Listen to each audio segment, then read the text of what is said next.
We begin right here in the United States. The third night of the Republican National Convention mostly focused on Donald Trump's running mate, JD Vance. The Ohio senator was welcomed on the stage by his friend Donald Trump Jr. and introduced by his wife, Usher Vance. When I was asked to introduce my husband, JD Vance, to all of you, I was at a loss.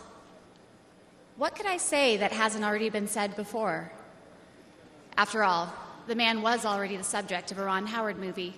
Raised by his grandmother through tough times, chosen to help lead our country through some of its greatest challenges. I am grateful to all of you for the trust you have placed in him and in our family. And with that, it is my great privilege to introduce my husband and the next Vice President of the United States, JD Vance.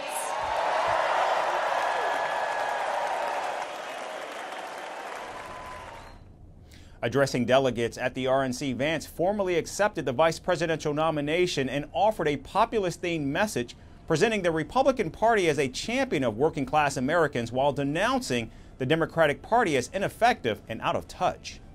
From Iraq to Afghanistan, from the financial crisis to the Great Recession, from open borders to stagnating wages, the people who govern this country have failed and failed again. President Trump represents America's last best hope to restore what, if lost, may never be found again.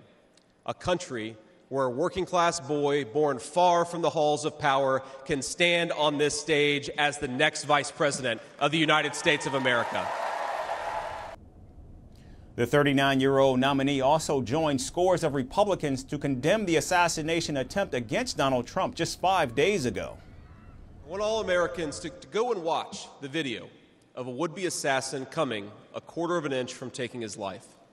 Consider the lies they told you about Donald Trump, and then look at that photo of him, defiant, fist in the air, when Donald Trump rose to his feet in that Pennsylvania field.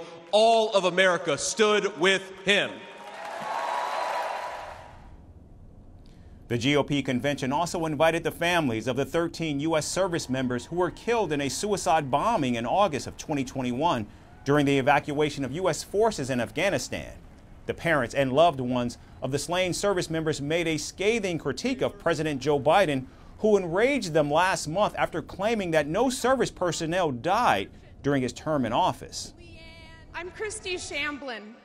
My daughter-in-law, Sergeant Nicole Leanne G.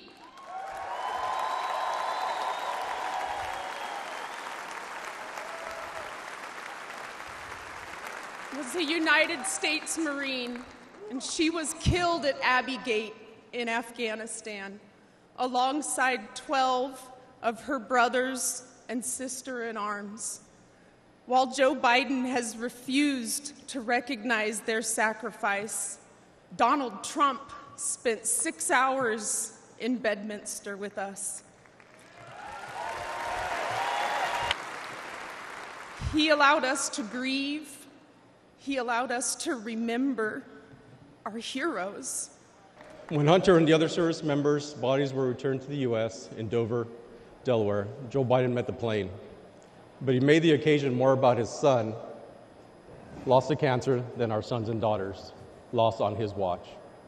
Worse than that, he has never said their names out loud. And during last month's debate, he claimed no service members have died during his administration.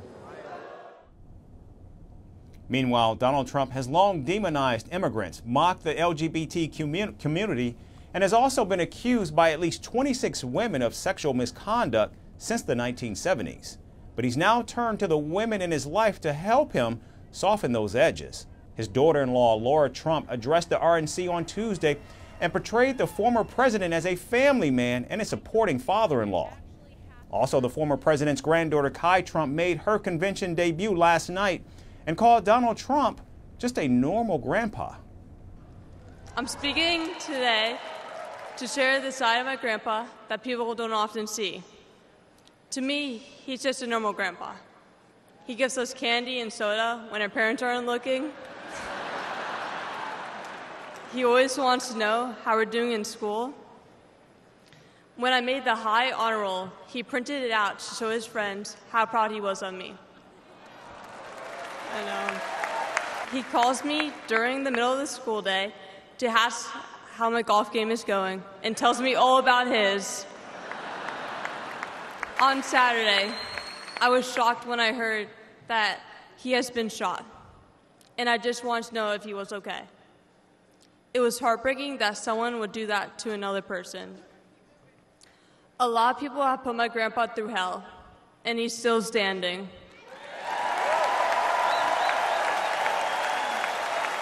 Grandpa, you are such an inspiration, and I love you. Donald Trump's former doctor also attended the GOP convention and had a lot to say about President Biden's health. However, he remained silent regarding the health of Donald Trump. Notably, Donald Trump is 78 years old, just a few months older than President Biden was when he accepted the presidential nomination in 2020.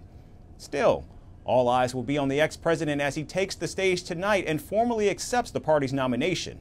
This will be his first public speech since the assassination attempt less than a week ago. And of course, many are wondering just how the former reality television star will respond.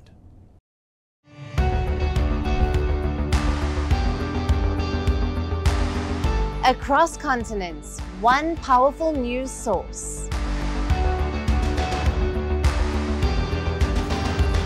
Bringing you diverse perspectives on the issues that matter.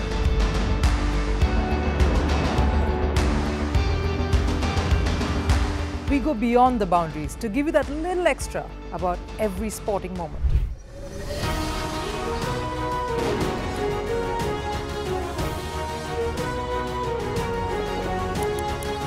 So thank you for making Firstpost 5 million strong. We're counting on your support, and you can trust us to bring you the news unfiltered and unvarnished.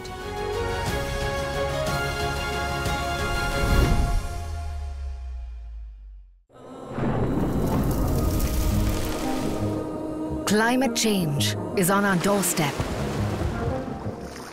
It's time for a revolution to take root. And it starts with 1.4 billion Indians. It starts with one tree for humanity, one tree for Mother Earth, one tree for our future. Project One Tree, a News 18 network initiative.